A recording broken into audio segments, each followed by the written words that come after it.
this is difficult to summarize, but I'm going to do my best.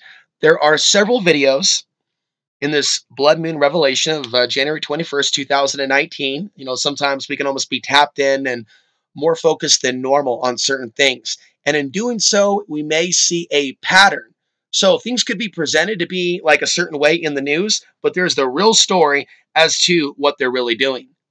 And you need to understand certain people are there in the media and in politics to act as gatekeepers. And so the man that you're looking at here is Nick Fish.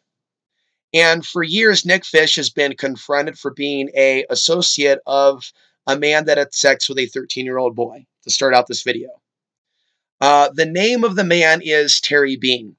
You can find articles about Terry Bean at OregonLive.com, and it details the situation. And of course, Terry Bean is a very wealthy real estate developer. I believe he has offices on Southwest Macadam, so it is easy to assume that the child was paid off. And there could have even been other things, other forms of pressure. You gotta understand, Portland has a history of having an underworld. Now think Sin City, but think even more so like the comic book graphic novel, more so than the watered down movie. And there's elements of Sin City that deal with pedophilia. You may be familiar with that which I will coin and have coined Hamburger Gate.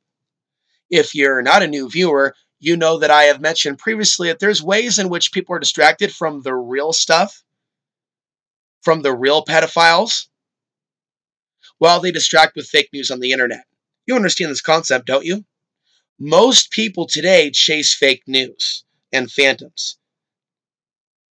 But you actually, in some cases, have a documented history of multiple years of some of these people being called out by activists like David Keith Davis, and others.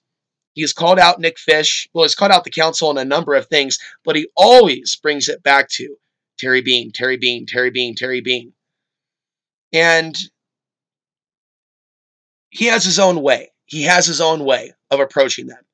Portland has kind of a very open type of society in the sense, right, that they do tolerate a certain amount of outbursts. They ban them for a day and they're allowed to come back the next day. They tolerate so much more than any other city would.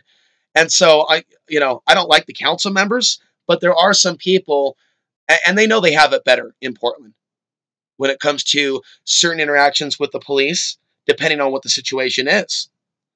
Whether they're pissing somebody off higher up the food chain. But David Keith Davis trolled the hell out of this individual, Nick Fish, for a long, long time on Twitter. And so there is a certain level of animosity between the two, right? And think about that, how the one guy with the camera that was maybe homeless a few years ago, now he's not, and he's been through a lot. Think about how one guy with the camera, like his tactics or not. Think about one guy with the camera and a little bit of facts that can destroy a politician if people would actually pay attention to the guy and maybe write some articles. And I don't know that any major publications or magazines or websites have begun an investigation into the Portland City Council. You may have picked up that there's a lot of screaming and mental illness that seems to be very much omnipresent at most of these protests. You may notice a mean spirit, regardless of the politics of the person screaming, jumping up and down, screaming, jumping up and down. We're right, you're wrong. We're right, you're wrong. And it's like week after week, like literally, this is mental illness on a mob rule level. But let's bring it back to Nick Fish. So let's watch the video, but understand when he's saying the things that he's saying. And they bring in Joanne Bowman, who talks about white privilege to be the gatekeeper, because you see, there's an element of that, right? There are legitimate grievances with regards to people that do have certain positions to where they can get away with certain things. But then there's pulling a card just to shut somebody up. Or they will bring somebody in, or they will be elected, but once they're elected, then they have Joanne Bowman say the things that she's saying to demonize those men. And there's a few more things I can say about Joanne, who I sat next to briefly in 2007. We'll come back and talk about it. People who fit the category that she called out that are doing most of the disruption. She is factually correct. They are all white guys who come in and do that, so I can't disagree with her. So there you hear it, the two white men serving on Portland City Council weighing in on a fellow commissioner's bold statement. Newcomer Joanne Hardesty said this week that white male privilege is emboldening frequent protests at City Hall. KGW's Maggie Vespa joining us now. Maggie, the mayor and Commissioner Fish, they didn't disagree. We heard them there, but they say it's a bigger issue than that. Yeah, Dan, exactly. And they've said as much before that basically loud and profanity-fueled protests are. By the way, in 2006, I was a bar back at Ruth Chris Steakhouse, and I was already on Access TV for a few years. And, remember just a brief moment of eye contact with this reporter that was in the bar. And just remembering, young Alex Yancey, 26 years old, believing in himself, being the only guy of my caliber in Portland, wondering if any journalist out there in the so-called real media even knew that I ever existed. But, just a little bit of thoughts from me to you. More and more an issue at City Hall. In fact, it happened twice today. You just saw one of those clips. There it is again. But now the newcomer, Commissioner Joanne Hardesty, is seeing this as the first black woman to ever serve on Portland City Council. And before you heard her say, the majority of protesters that she sees disrupting meetings are white men, fueled by their own, in her words, white male privilege. She says the city needs to figure out a way to keep them from hijacking meetings, a problem that she believes is intimidating minorities and others from coming and speaking to council. That said, Portland has tried to address this before by barring disruptive people, some for months at a time. In 2015, an activist sued and a federal judge ruled the city's tactic was unconstitutional. Today, Mayor Ted Wheeler had this to say. I think we need to start going back to the court system and asking if there is a way that we can preemptively remove people if we know they are coming here for the purpose of shutting down the democratic process. We have an obligation to protect the democratic process. As mayor, that's what I'm going to do. All right, so the mayor didn't get any more specific on that regarding possible future action. City Commissioner Nick Fish says he does expect the city will take a look at council chamber rules and possibly, he says, make changes soon, though he couldn't give a timeline. And by the way, when speaking to commissioners. Okay, and it looks like her last name is no longer Bowman. It was an old girlfriend of mine. I think that she asked me, it was 2007, if I was willing to volunteer an hour of my time. They needed someone to fill a seat. They do like a yearly annual on Northeast Holiday, or is it? Oh boy, wow! Has it been that long, Alex? Sandy Boulevard in the Hollywood district around 42nd, and so they have like an annual kids parade where it's like a corporate smorgasbord where all these corporate labels, and they sent me back to her to ad lib, because they were just going to do a live stream with the trucks. And I was on cable access for a few years. Those are some of my better years. It was 2007. It was a sunshiny day. And so it was kind of cool to ad lib with this person with just a brief script over what the companies were that were sponsoring. And it was just kind of not something I would ever do again. I mean, it sucked. But I felt that she was kind of just going through the motions like I was, but there was never any real dialogue. It was very rare to hear from African Americans in general that they appreciated my work. When they did, Bush was the president. There may have been some. I apologize if I know there's Archie Washington that may or may not still be in the audience. And there were a few others. But after Obama, there was a big disconnect, and you already know why. And if the wars aren't being addressed, how is racism being dealt with? But this has been a generation in time where certain people that have experienced racism, and they are in an era of time in which, from their understanding, they're now coming up. It is time to come up. It is time to rise. Unfortunately, one cannot truly do that unless they realize the suffering that is happening with many. And when people gatekeep for corrupt white politicians, how are they really embettering themselves other than their own pocketbook? This is the same type of discussion I was having about social services and the welfare state. They will even appoint certain people that are minorities to positions of power because they cannot be accused of white supremacy. After all, they're black, but they can also participate in anti-Semitism. They can also participate in classism. They can also participate in the system, and anyone can be corrupted. Anyone can be corrupted. Some people already are. But there's a number of things that didn't rub me the most in the most positive way with regards to this person. And it deals with that sense of a divide over race. The fact that I did a show at a cable access facility and I felt like the weird one. And many other people, right, they're using the studio to talk about grievances that are important to them, but seemingly only to them. So I felt left out. I was even told by some people, and one guy was doing it in a nice way. He didn't dislike me, but he said, hey, and we knew in 9/11, you people were the new niggas, and we celebrated at that Northeast Portland barbershop. And I knew, right, that there was a certain level of resentment that I was challenging the idea of Obama being different. Today, I challenge the idea of Trump being different. The idea that he's not of the system, that, I challenge the idea that he's a renegade. Same thing with Obama. I challenge the idea that he was bringing change we can believe in. That did not go over well. Okay? Didn't get beat up, but I felt just generally disliked, and I felt misidentified as a right-winger. So I know what judgment is. And so when I see this, let's go back and watch that clip again, and then I'm going to take it deeper down the rabbit hole with a clip from Son of Hightower. Right? You may not like his tactics, just like you may not like David Keefe Davis's tactics or presentations. But are they within their rights? As you're going to see in a moment. A black man by the name of Son of Hightower is dealing with a white gatekeeper. So I'm going to ask you the question, are you figuring out the commonality here in what we're dealing with? Is this about racism?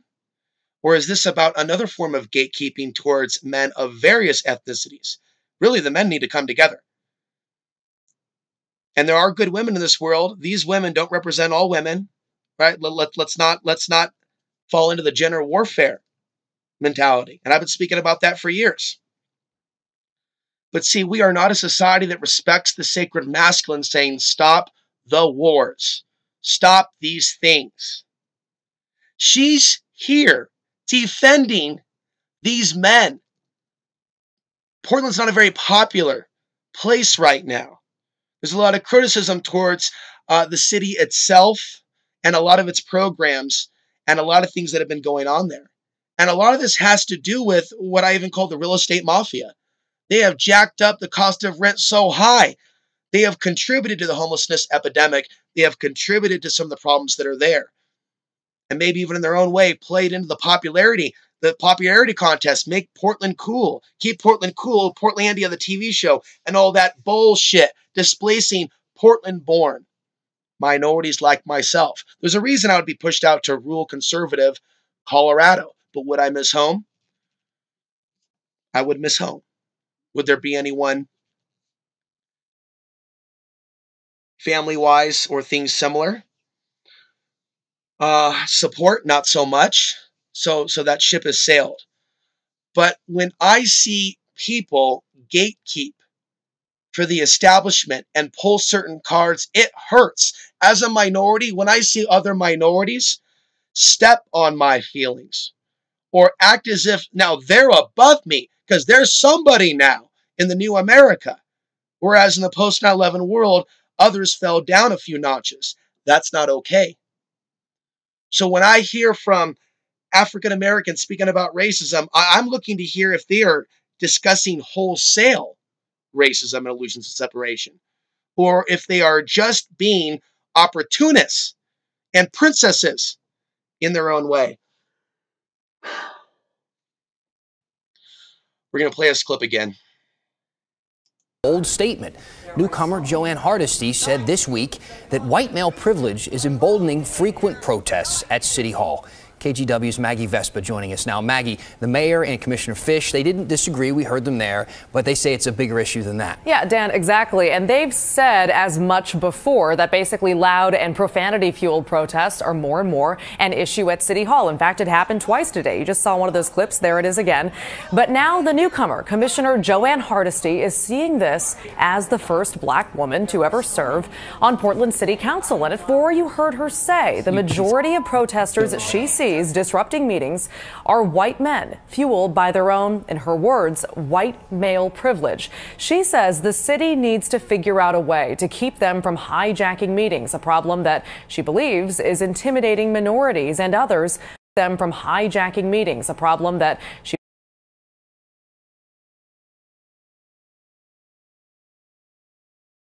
In this clip, this is Robert West in the yellow. He did follow copyright on this channel for just simply highlighting a arrest that took place in that same room. So you have to wonder if some people are actually trying to help people see what's taking place in Portland, Oregon, or if they're doing what they're doing just for hits or their own private obsessions. You need to understand Portland is a place where a lot of these people are on SSI that are involved in the protests. It's a very unique place. Anyone that escapes Portland, Oregon, has my salute. But there isn't much of a social salute from the rest of the world when exposed to a story like mine, what I escaped, why I escaped it, what I learned from Portland, Oregon, and all these games that people play. And a lot of things revolve around class, status, and power. You know, I even watched Tiny Tootsie, and he's consumed by the spirit of power. There's a bit of corruption with that. And, ooh, so powerful. Hey, man, there's always someone bigger, stronger coming around the other side. And there's some nasty individuals, some violent individuals in Portland, Oregon. You guys be careful. Some of you guys out there just have no idea what you're dealing with. What do you mean, Alex? What are we dealing with? You're dealing with evil spirits. Let's just move on. So Son of Hightower is talking with Chloe. And we only have a few minutes of this, but I want you to understand the common denominator here with, okay, now we're going to put in the systems in place to gatekeep these men of various ethnicities from being able to speak. How can we ban them from speaking? How can we ban them from exposing them? And they'll go, okay, how can we bring on white women and black women to gatekeep for the establishment of Portland, Oregon? Now, as you watch Chloe rush down the street, ask yourself, does this seem like a person that's lived their life in poverty or homelessness? She does claim to be a former homeless person. Now, the depths of that claim or the truth of that claim, I don't know. But Portland, Oregon has a really odd history of bizarre individuals that have worked within the city of Portland. Bizarre proposals, even for the city to fund transsexual sex changes, that the city would import people from other places and pay for their sex change. And there are people that will accuse someone of hate speech for questioning if that's a sane decision. In some of these LGBTQ, LMNOP communities, they will elevate those issues above actual racism in many cases. But if they deal with racism, they will deal with racism towards blacks first, or address it first, even if they don't get rid of it while ignoring other forms. The other thing that I want to mention is that they lied to you. I almost forgot to mention this. They lied to you. You need to go and you need to type in STAR, goes to Portland City Council. You need to look at a sea of various women during various periods during the initial protests, seething with rage and anger, basically accusing the mayor of siding with the police for trying to maintain some level of order in the streets of fucking Portland, Oregon. My Lord, how are you going to change what's going on in DC? This is the situation before Trump. If you just take over the streets of Portland and you jump on cars, that makes no sense. Someone's not necessarily siding with the police state, in quote, if they're going to work to clear the streets of protesters. Of course, yes. There's allegations of flashbangs and assaults on protesters. This is often the case. But that's what the system is. That's what it does. Every time there's a major protest, sometimes they use restraint, sometimes they don't. That's the system. But you get these hoity-toity individuals that act like they're having a mental health crisis, that act like, the mayor has all of these levels of control when you really have a mob situation. And so there has been ridiculous levels of white woman privilege that has been thrown. Like literally, like there's all these homeless, you're the mayor, you can take listen, I went through this, right? I went through a situation where none of these white women cared about Alex Ansary when I was living in my vehicle. So when they go and they scream at Ted Wheeler, who I don't like, I know that they are projecting onto him that it's his job to give everyone a home. Hell, I just wanted a fucking friend. So when I can see through these people and see how fake they are, but on one other additional note, right, there's nothing legitimate about Joey Gibson, the Proud Boys, and the left-right paradigm. So no one who's associated with them, I'm not sure if he is or others, but that is completely discrediting to get involved in the groupthink and then to also have a grievance about racism. If we want to really evolve beyond our bondage as slaves, hypocrisy has to be addressed. One must go the independent path. If their claims of discrimination, wherever they come from, class, racial, or other, are to be taken seriously, because there are many people now that are lost in the illusions of separation, especially these political groups, and on both sides. So it's one thing to be a journalist, and it's one thing to expose what some people do, as long as it is fairly done to both sides. In conclusion, and I don't follow his channel closely, I believe he's a friendly person. I don't know that I met him in Portland. I think there's been some comment section back and forth. I try to stay out of the social media element now, though, of YouTube. And I think they did some good work, but I don't know why he's attracted such great heat from Portland. The common theme, I'll wrap up this thought, then we'll hit play. The common theme seems to be he, Keith Davis, others are exposing associations between known pedophiles and the city of Portland. I will let you go ahead and take a look at his channel, and we will give you a sample here of the video. Sorry to interrupt you, Son of High Tower. We first met. Third video I ever uploaded. Can we please get past minority-owned businesses? Chloe Daly, if this isn't harassment, you are a public official. I'm asking you questions. Can you confirm that reality? I don't even think he knows how to Audio recording, first person ever to be charged with intercepting of communications. Black Copwatcher, throw it out there, arrested over 18 times. Martin Luther King was arrested over 30 times and then killed. That is my legacy as a black man. Not getting not being a statistic in the job market for a politician. Are you familiar with the history of race? I feel threatened and harassed by you, and if you don't get away with me, I'm going to file a restraining order against you. I'm very sorry for that. Intimidating person. Why? You've hassled and harassed me in public repeatedly. No. And I feel unsafe, and I want you to go away. I'm sorry if you consider these as but you are a public official and I have the right to ask you questions. No, you don't have a right to harass me. I'm not harassment per ORS. Are you familiar with the ORS? Are you familiar? Because you've used that term before, and I asked you the same question before. Can we not talk about minority-owned businesses? To leave me alone. Yes. Yes. Are you going to leave me alone? We gotta go. We gotta go, Mister. Yes, no, I understand that. I don't want to block your path or anything like this. I want to be able to make sure this is reasonable, per exactly the same way Matt DeSantos explained it to me in email conversations. Do you have anything to say about the war on the African American man in the state of Oregon? The man. Do you know about the history of racism, race in the state, or period? Do you know what they did to black women, to their children in front of them to get them to go along with the plan? Commissioner Udaly. And I'm going to show you something else after this, but keep in mind, right, especially if you're somebody that's rolling your eyes at what he's saying, right, snapshot the attitude response for what's to come after this.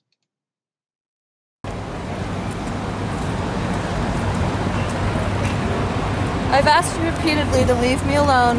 The third video I ever uploaded, I was invited to ask you were seeking experienced organizers. Is that not correct?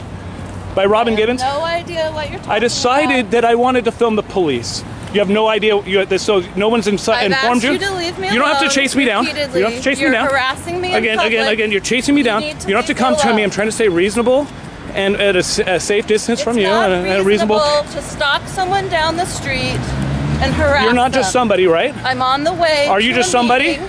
If you want to contact my office, are you not the? You're welcome to but do you that are. like any. Who are you? Who are you? She is a member of the Portland City Council, and she is pulling a special card as a female for special privilege to not be addressed by the unwashed masses. That's what's up. She's walking between jailhouses and courthouses. There's 1,000 cameras on them. She's safe. Well, Portland's not really safe in the mind, body, and spirit, but that's a deeper metaphysical conversation. You got to become a subscriber and have the attention span to hear my deeper spiritual free flow diatribes.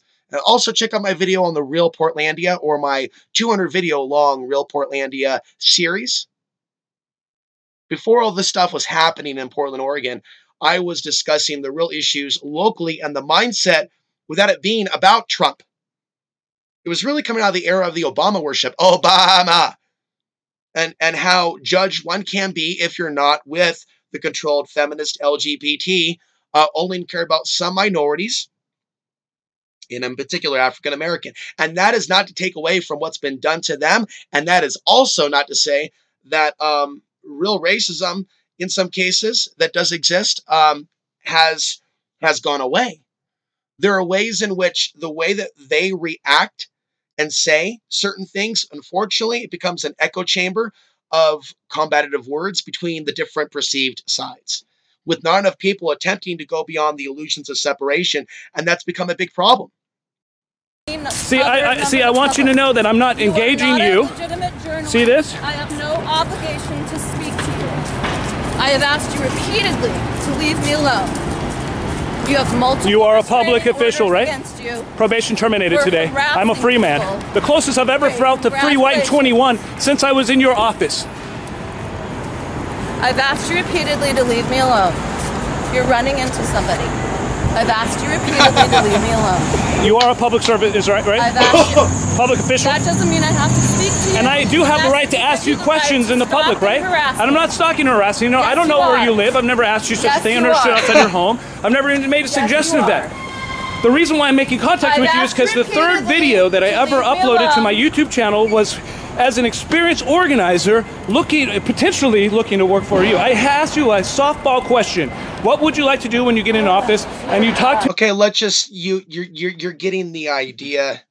You can send SOH your prayers.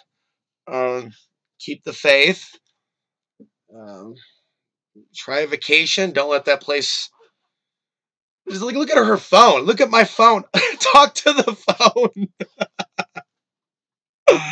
Talk to the phone. So, hey, let's talk about women's rights. Let's talk about Asian sex mafias. Asian sex mafias? Alex, what are you talking about? The Carriage House Apartments in Tiger, home to Chris Reitenauer for more than a decade. It's a nice apartment complex. They just remodeled, the outside here not too long ago. He says no problems whatsoever, aside from what was going on in apartment 109 as recently as last year. Reitenauer says he noticed a lot of men coming and going from the apartment. They loved him long time. Suspected something was going on. Just the number. People don't have that many friends. They rejected him and he got pissed. He called the Federal cops. authorities tell us a brothel was being run out of the apartment, as was the case at numerous other apartments across the Portland metro. In fact, KGW obtained this video from the feds. They denied it. It shows men coming and going from a Beaverton apartment complex. It's pretty crazy, to be honest. Federal agents say Johns would go online looking for sexual encounters. They'd find phone numbers to call or text. The Johns would then be directed to area apartments where women brought in from China were waiting, and oftentimes wearing little to nothing. Not very funny. The Asian ladies would be walking, I thought very strange, and their pajama bottoms. I thought very weird. And that's when you approached him. Walking out to meet somebody. 6 people are now facing racketeering charges. 2 of them, believed to be bosses who ran day-to-day ops, arrested in the Portland area. Relief for Chris Ridenour, who was living right above one of these illegal brothels. They got kids and that kind of stuff that live in here as well. So you don't need that criminal element. Yeah, as we mentioned, 2 of the 6 people who are facing charges were arrested here in the Portland area. The alleged ringleader of this whole thing was busted in Canada. Another person arrested in California, and authorities are still trying to track down the remaining 2. Now, just keep in mind, the typical Portland look is this, and I'm okay with him being born. I'm okay with them replacing me. But Muslims and brown people did not replace me in Portland, Oregon. This demographic has. This is a demographic. That's okay. And it's okay that I'm here. Let's just move on with our lives. But just periodically, there are people out there that act like they're major victims when they're not really doing all that bad in life, in their careers, in their relationships, with their families. And they just don't seem to have a big brother in their life to say, hey, dude, wake the fuck up. Stop acting like the ultimate victim of victims. In some cases, the world has given everything to certain individuals, certain positions. And keep that in mind. That's okay. It's free market, whatever.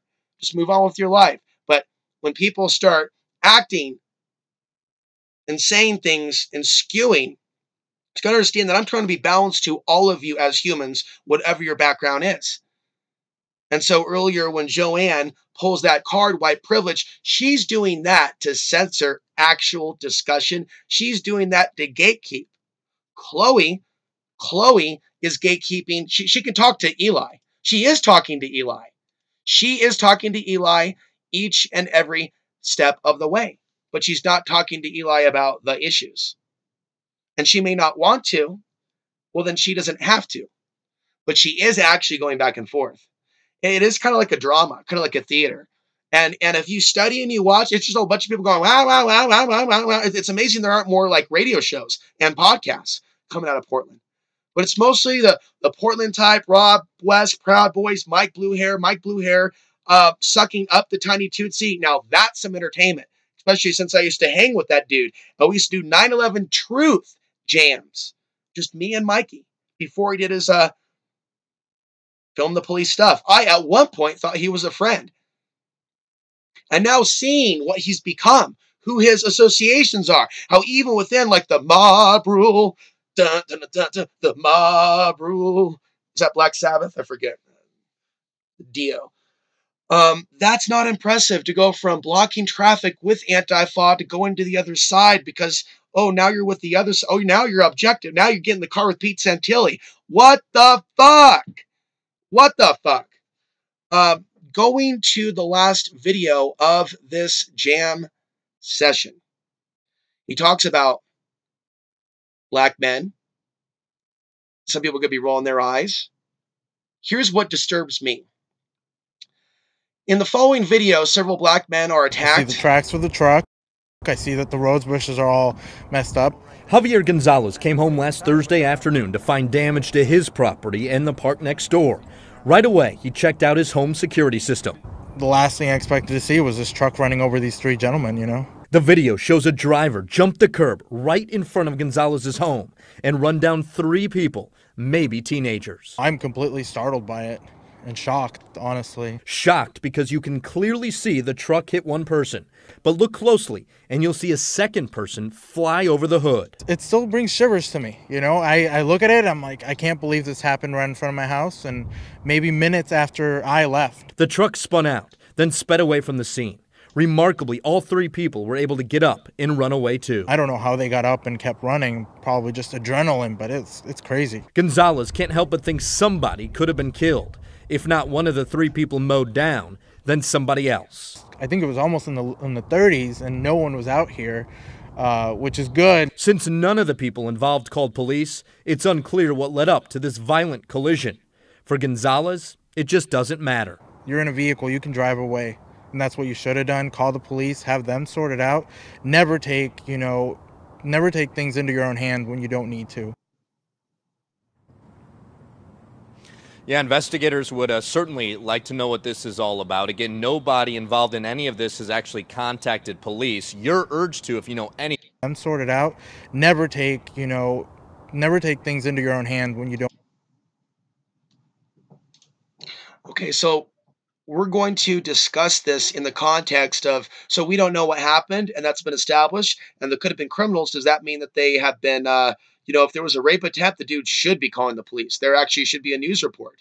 So if someone doesn't and they're committing a crime, that is questionable behavior, and you understand this, yes?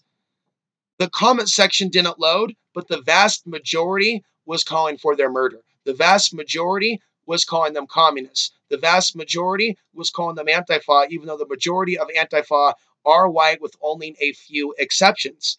And so when you literally have these online troll army lynch mobs, tell me, show me, what's the evidence? Where is the online opposition to hatred? So much has been put in the box of SJW. Well, that's not cool. What if people are saying all white people are the devil? Is someone not an SJW if they're like standing up for themselves? Or why would someone have to be called an SJW rather if they're standing up for themselves, their ethnicity? Why would that be wrong? If someone's standing up for their innocence, why would that be wrong? Because here's what's disturbing, and I will conclude on this. In the year 1999, and it's been many, many, many years since I've been around family, those were darker years for me. And I also got to see the dark side of my Uncle Bruce, which I've been alluding to. And he was on a particular substance during that period, again, and I was having my own struggles. And so we were not our highest selves in that drive from the restaurant back. But he was telling a story. He was joking about one of the most horrifying things I ever heard somebody laugh about next to me, let alone my own blood. This is my mother's side. And he's talking about a story that he heard from somebody else. Someone started chasing some black teens and hit him so hard, he claimed that the guy told him that his head popped off his body and rolled up the hood. And he was cackling. He was laughing.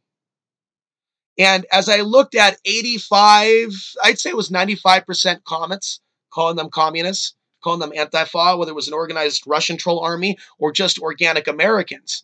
All I can hear in my mind's eye as I saw those comments on that very video in my memory was the cackling of my uncle and the imagery of the mind's eye of a bloody black head rolling up a hood of a car.